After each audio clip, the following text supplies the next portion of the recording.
Hello everyone, कैसे हैं आप सभी। स्वागत है आपका मेरे ब्लॉग के अंदर फिर से। जितने भी लोग मेरे साथ अभी काफ़ी दिनों बाद वीडियो डाल रहा हूँ, शायद तक सभी लोगों तक ना पहुँचे, बट फिर से आपको स्वागत करता हूँ। और मेरे अनअवेबिलिटी का रीज़न्स कुछ आपको मैं डिस्कस करूँगा इस वीडियो के अंदर। पर उससे पहले आप लोगों को मैं खुशखबरी देना चाहूँगा। आप लोग मुझे बधाई दें कमेंट में कि मेरा स्किल असेसमेंट जो एक टास्क होता है, मैं बताऊँगा क्या चीज़ होती है, वो अप्रूव हो चुका है, वो मेरा क्लियर हो चुका है, वो पास हो चुका है। तो वीडियो शुरू करने से पहले मैं आपको फिर से अपने दिल से स्वागत करता हूँ और आपको बताना चाहूँगा कि स्किल असेसमेंट क्या होता है और मैंने कैसे इसको क्लियर किया। तो पहली चीज़ आपको बता दें, जैसे कि मैंने आप लोगों ने मेरी पूरी पुरानी वीडियोस देखी होंगी, तो 2022 के अंदर जून के अंदर मैं ऑस्ट्रेलिया में आया था। और उसके बाद मैं जिस कोर्स में आया था उसके वो कोर्स चेंज करके मैंने कुकरी यूज़ किया था। और वो मैंने अक्टूबर में शुरू किया और दिसंबर में मेरा सेकंड वीज़ा आया था। तो इन कंपैरेटिवली अगर देखा जाए तो 2022 अक्टूबर के अंदर मैंने अपनी कुकरी शुरू कर दी थी, और जो कि 2 साल की स्टडी रहती है।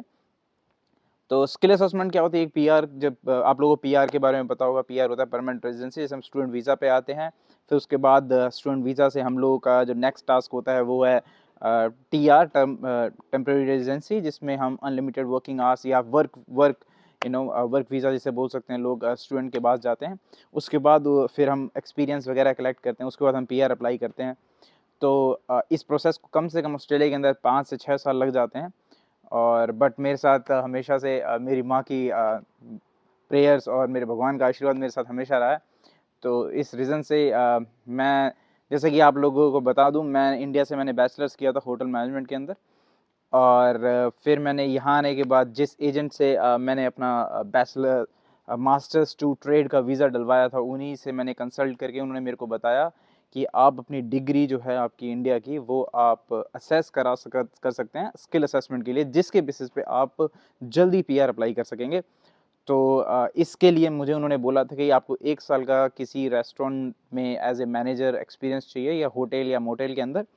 तो जो कि मैंने 2023 की बिगिनिंग जनवरी में शुरू कर दिया था, मैंने एक रेस्टोरेंट के अंदर एज ए रेस्टोरेंट मैनेजर की पोजीशन पे अपना एक्सपीरियंस, जो कि मेरा इस 2024 की जनवरी में ख़त्म हो गया था एक्सपीरियंस।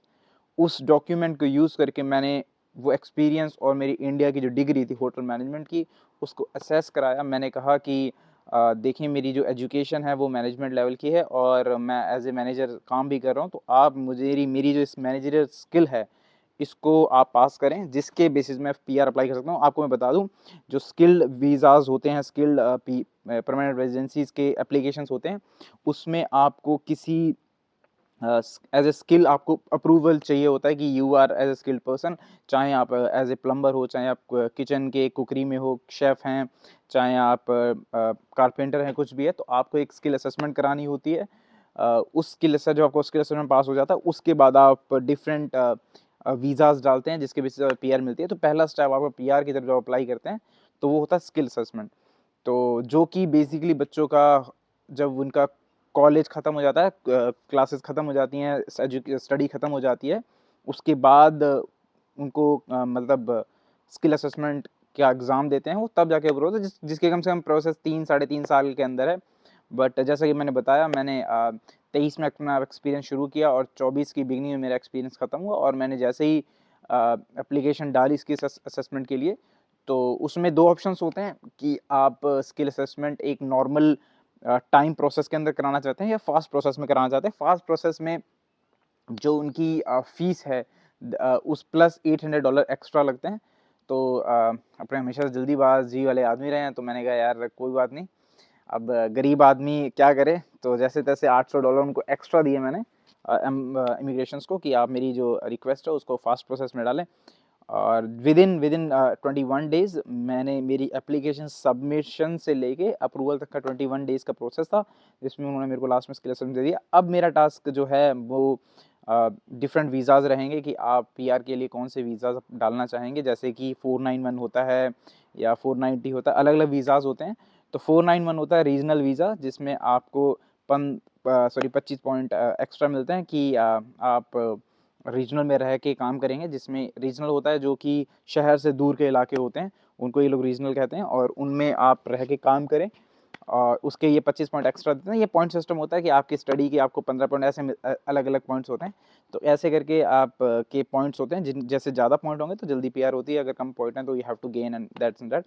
तो अभी स्किल असेसमेंट मेरा हो गया, तो अब मैं जो नेक्स्ट स्टेप होगा वो ईओआई एक्सप्रेशन ऑफ इंटरेस्ट, जो कि मैं फाइल करने जा रहा हूँ। उसके लिए मुझे एक रीजनल एम्प्लॉयमेंट चाहिए।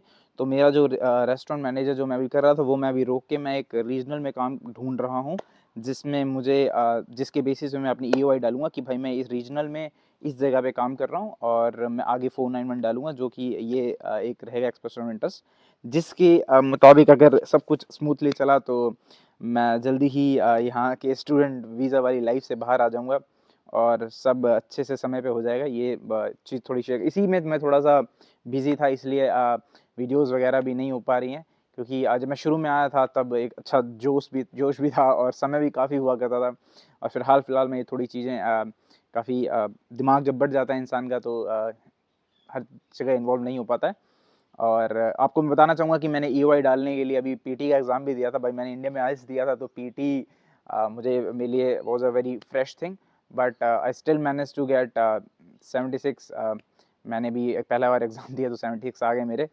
तो अब अगर उसमें मुझे 10 पॉइंट मिलेंगे, अगर मैं 8 ईच लेके आता हूँ, दैट मीन्स 79 ईच लेके आ जाता हूँ, तो मुझे 20 पॉइंट मिल जाएंगे। बट अभी चलें, ईओआई डालने के लिए मेरे को 10 पॉइंट मिल चुके हैं। मैं आगे देखता हूँ कोशिश करके, अगर थोड़ा मुझे लगता है कि अगर मेरे 80 आ सकते हैं, I don't know whether it gonna be आएंगे कि नहीं, तो हम लोग मैं दोबारा से एक पीटी का एग्ज़ाम दूंगा। तो ऐसे करते करते हम लोग पॉइंट्स बनाते हैं अपने पीटी के। आपको 7 बैंड्स पे 10 पॉइंट मिलते हैं, 8 बैंड्स पे आपको 20 पॉइंट्स मिलते हैं।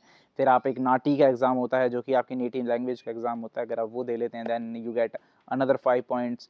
आप एज के आपको कुछ पॉइंट्स मिलते हैं, आपके मैरिड कपल, तो अलग अलग तरीके के अलग पॉइंट्स हैं। उसको भी हम ब्रीफली कभी अच्छे से डिस्कस करेंगे, बट अभी मैं आपको बताना चाहता हूँ मेरी लाइफ में क्या अभी चल रहा है, क्या नहीं चल रहा है, किसमें मैं काफ़ी मशरूफ़ हूँ इस वक्त। तो यही है, और आपको मैं अपडेट देना चाहूँगा। तो 2 चीज़ें बता, मेरी स्किल असेसमेंट अप्रूव हो गई, उसके लिए आप लोग मुझे बधाई दें कमेंट में, ठीक है? मैं आपको थैंक यू बताता हूँ अभी। और सेकंड चीज़ मैं बताना चाह रहा था कि मैंने पीटी एग्ज़ाम दिया, जिसमें मेरे 7 ईच हो गए। 8 ईच आ जाते तो बहुत बढ़िया बात है, बट चलें, पहले ही अटेम्प्ट में कोई बात नहीं है, ऐसा अपनों को ज़्यादा उम्मीदें नहीं लगानी चाहिए खुद से, बट स्टिल जो कुछ है अच्छा है। तो एक ये टास्क है, ये हो रहा है।